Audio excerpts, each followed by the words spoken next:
Hello, my viewers. Everybody, you're most welcome to my channel. Thank you. I'm here to add my voice on getting justice for baby Cwecwe.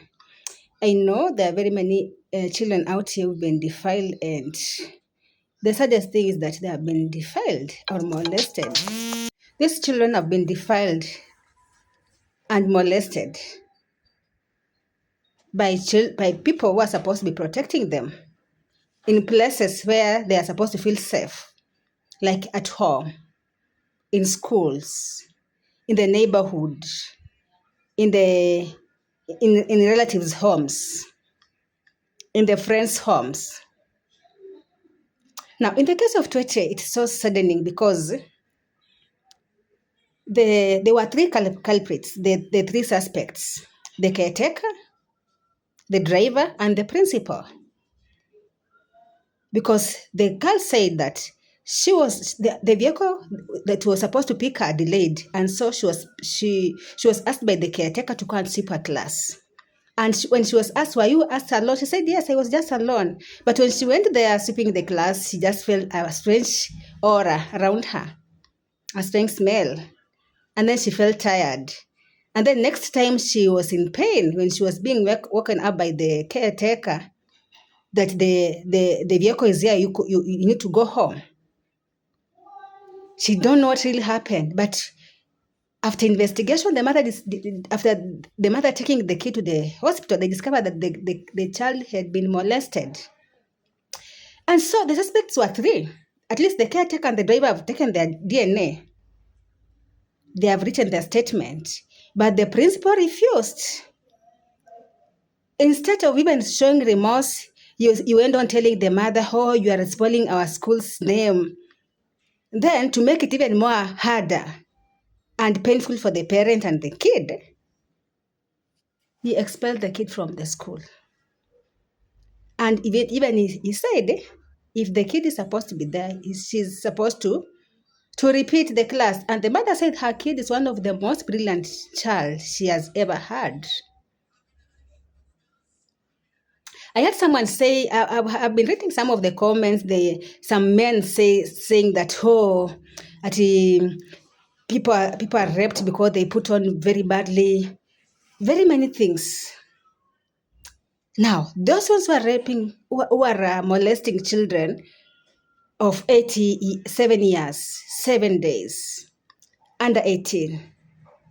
Do you want to tell me they also put on badly? I was given a story whereby a mother left the 88 days daughter with the father, and she went to buy the pampers. And the kid kept on crying, and the father started to defile the kid.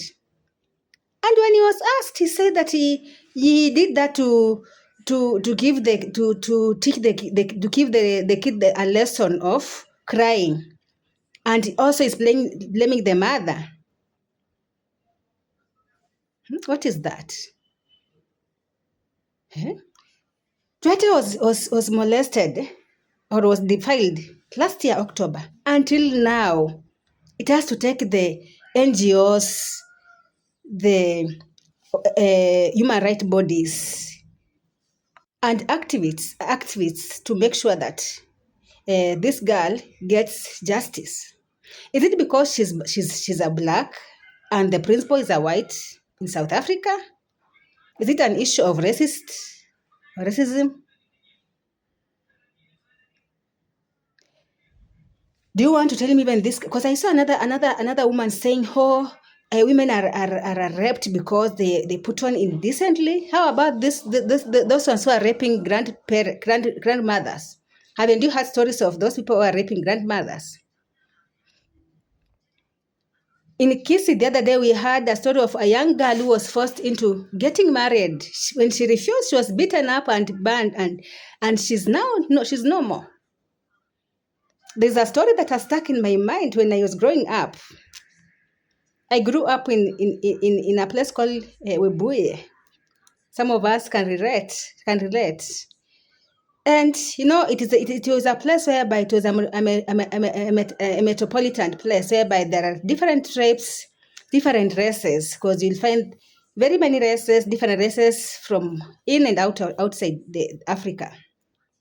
And so now when you're growing up, you'll go in this high school, another one you'll go in that high school, you'll go in this college, another one you'll go in that college, this university, another one in this university, others will go abroad, others will go back to their villages and so forth. And so when you are asking, oh, where is so and so, and then you are told, hey, you did not hear. Because there was a young girl in our estate where we used to live. They were kisses. I don't want to say even their names because this story pains me a lot. So it is like their mother died, and so they had to go and bury their mother in the village. And so the grandparents and the family of the father, they got a chance to do what? To circumcise them, to mutilate them. And so when they heard that that is going to happen, when the older girl heard that was going to happen, they decided to escape in the night at around 3-4. So they had managed to escape the homestead. And some people just saw them escaping, and they said, these children must be escaping from being circumcised. And they took hold of the youngest because it was hard for her to run faster like the older one. So she was taken back, beaten and circumcised. She bled to death. And she's no more. She was my namesake. I loved this young girl. She was very brilliant, active. You know those children in the estate who are very talkative, very inquisitive, and so forth. I'm sure the future before her was going to be very bright, but she's no more. And even I doubt whether any action was taken. In Kenya, FGM is illegal, but there are some people who will never hear of it. They just rather hold on their evil cultural practices. I've always believed that rape, defilement is not all about even dress code. Because we've seen people who are putting on decently being raped. We've seen grandmothers being raped. We've seen children being molested, being defiled. How did you get here? In the case of Cwecwe, the police have been unable even to assist the mother. The child is supposed to go for psychological sessions because she's affected, she's traumatized. The parents, I believe, they're also supposed to go for these sessions because they're traumatized. It is just too much for them. And how many Cwecwes are outside here? If you're a mother or a parent, an older brother, an older sister, please protect each other. Appear, protect one another. Nowadays, they use even food to drugs people they're targeting. They use sweets. I had a story whereby children were being given sweets by a pedophile. And before you know it, they're molested, they're sodomized.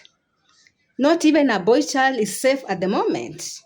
And most people keep quiet because even when you tell the neighbor, it becomes like a stigma, it becomes like a laughing stock. Many people don't know how to handle this. They will take the victim as the person who showcased themselves for this particular ill in the society. If you're a counselor, if you're a doctor, a counseling psychologist, if you're a doctor, if you're a teacher, or just an observant person in the society, you'll know that, or you've been reported to, or you have had these cases whereby a father is molesting a son or a daughter. There's a time I went for school mission, and what I heard from that place, a mother molesting the son, a father. And even when you're asking these children, some of them say that they don't want, when they close schools, they don't want to go home. And we found out that some of these children were being defiled, others were being sodomized, raped by people who are very closer to them. If you're a mother, a father, or a guardian, pray for your children. Because it's like the devil is focused on destroying people, this generation. Let's guard each other, and ask God to protect all of us.